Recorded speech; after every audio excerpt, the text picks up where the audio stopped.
Hello and welcome back to the channel. I thought I would try something different on this one, so you'll have to excuse my rubbish editing skills, because as I mentioned, I only use my phone. I was at a car auction, today, WB and Sons. It's at Killingworth in Newcastle. It's like a bit of a car meet and an auction, like an indoor auction.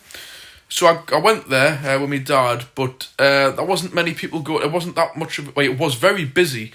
But it was like old school people there and stuff, so there wasn't many people with phones and things like that, so I felt a bit uncomfortable walking around doing a full video. So what I did was I just walked around and took some photographs of cars I thought were interesting, just generally photographs around the show.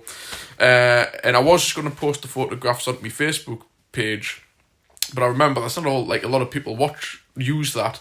So what I've done is I've took a whole load of photographs, and I've spliced them all together to make like a slideshow, and I've just done a bit of a voiceover.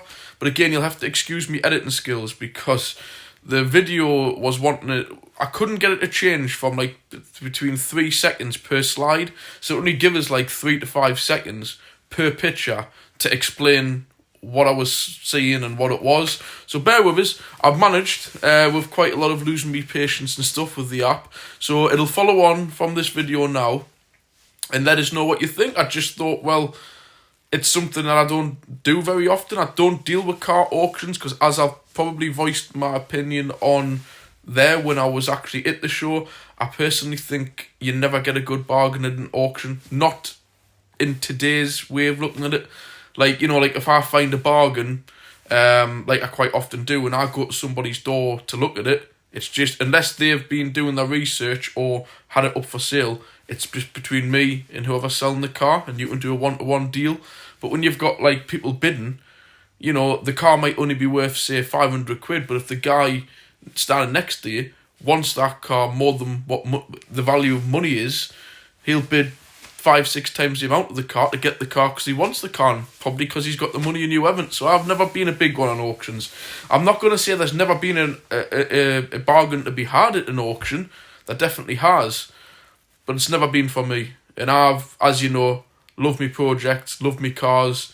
It's not something I ever do. I can honestly put my hands up and say I've never bought a car on bids on an auction on eBay.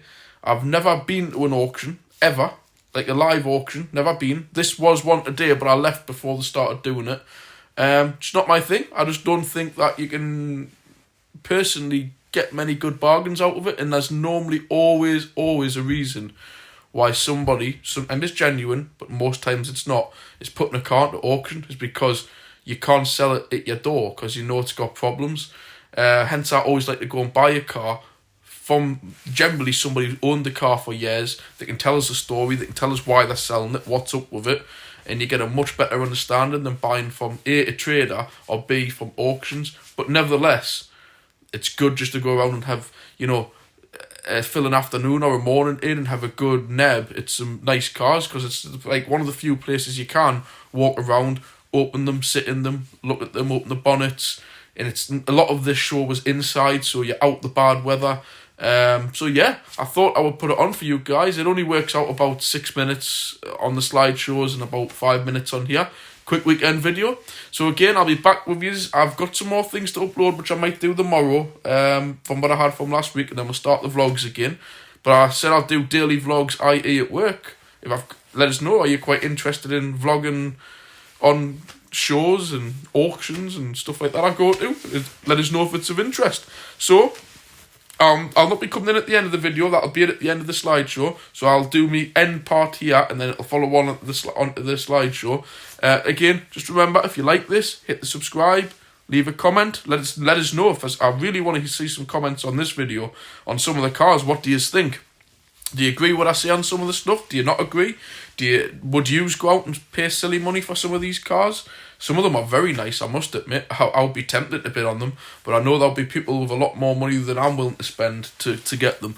So let us know. Please leave a comment, hit the like button, and please hit the subscribe. It doesn't cost you a penny, and you'll be notified next time I upload any more videos what you may be interested in. So we're going to follow on now, and I'll catch you on my next video. Bye. So at the beginning of the day, everybody can bring their own cars along at the front entrance and have a bit of a car meet, which would have been nice if it wasn't nearly snowing. Walked in, great little Fiat, little Uno there, L Reg, Looks fantastic. I'm sure I've seen this car knocking about the local area. Looks lovely. Then we've also got what kind of British Leyland stuff. We've got Allegro. This is a Van Pla. Very nice, top spec, automatic. And get a look at the inside of this. These must be very, very rare now. Looks cracking, that does. I just took a few photos of the interior of it. We've got, coming up, I just did a few of the front.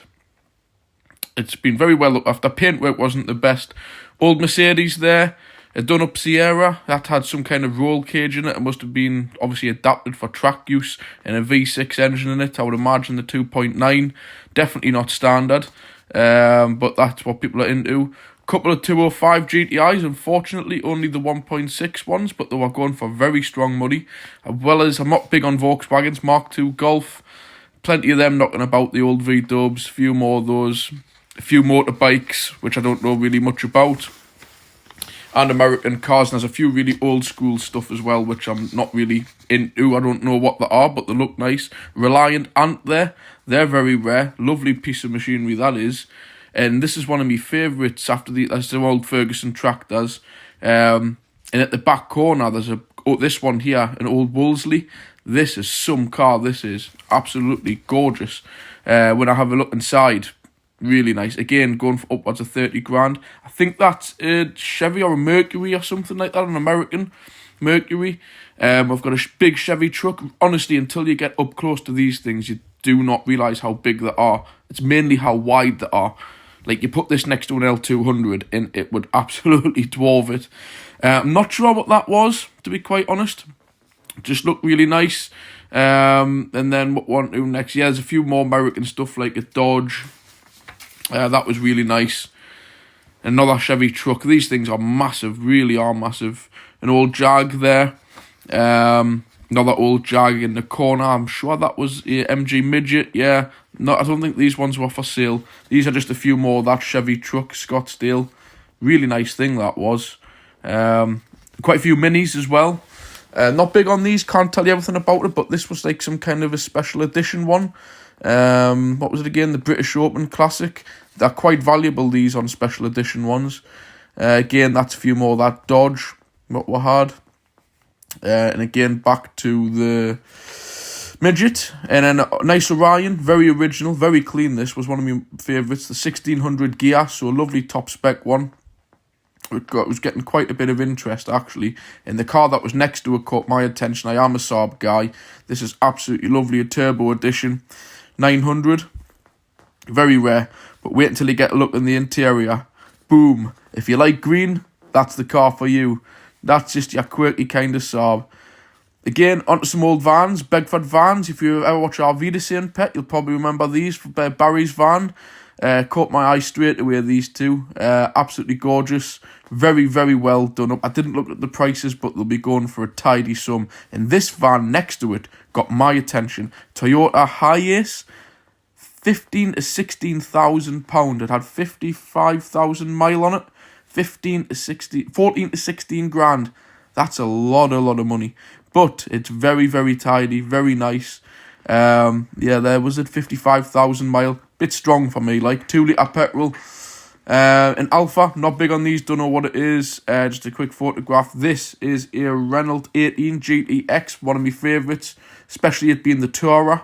Look cracking, that did. Very nice. Probably would like to take that one away. Definitely funky kind of old car, that. I like that. Renault built a better car. There we go. We've got Granada. I do like these. I nearly had one of those a few months ago. I don't know anything about this, but I had all the nice leather interior. Very nice. Fiat Strada. Love this. Little headlight washer jets on the thing. Very quirky little car. Never seen one before. Weird door handles. Very funny little thing. Can't tell you much about it. Just had to take a few photos. Tiny little door mirrors on it. Oh, it's an automatic as well. 75CL. Such strange door mirrors. They really caught my attention. Hence, I had to take a few photographs of them. This is one of my favourite of the show. MG Montego, 2 litre injection. But this thing was mint.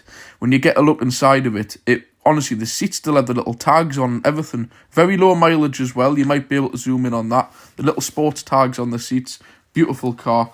This other one coming up after it. Honestly, this was one of my favourites. A Fiat sports car, can't tell you what it is, but very good looking thing. Lovely. What's that, Pininfarina probably? Then we've got, after this, coming up a Rolls-Royce Corniche or something. Corniche. Very nice, very, very nice. And have a look at the front of this thing. That's some headlight wipers for you. They're like little eyelashes, little brushes. That's a good one. Definitely caught me eye. Gorgeous car. I've got a TVR, is it a Cerbera, I think they are. I think they were, yeah, be a big thumping V8 under the bonnet. Outside, round the back, was some rougher stuff. I did like this Laguna, very nice. Next up, 205, look at the oil under that. Big concern in a diesel one, but it was very, very tidy, 160-odd thousand mile. I think it was only going for about 500 or 600 quid. Brand spanking new turbo on it. That was an Escort or an Orion, can't remember what, but it'd be an Escort, 1.6 gear, very nice. Toyota. Again, you know, I love me Toyota, little Toyota Corolla. A little bit rough, but nice. This caught me eye. Was one of my favourites of the show. Cavalier CD. Probably have the red top in this. The 2 litre 16 valve. Very nice. Did like that. Citroen C15. Again, bit rough, but rare. This thing caught me eye. This was going for between, I think, £3,000 and £4,000, or £2,000 and £3,000. A sellotape on the backlight. It did have very low mileage, but it was going for very strong money. Yeah, £2,000 to £3,000, no chance. And I love these old Transits, especially this one. This was going for nearly £6,000 as well, with the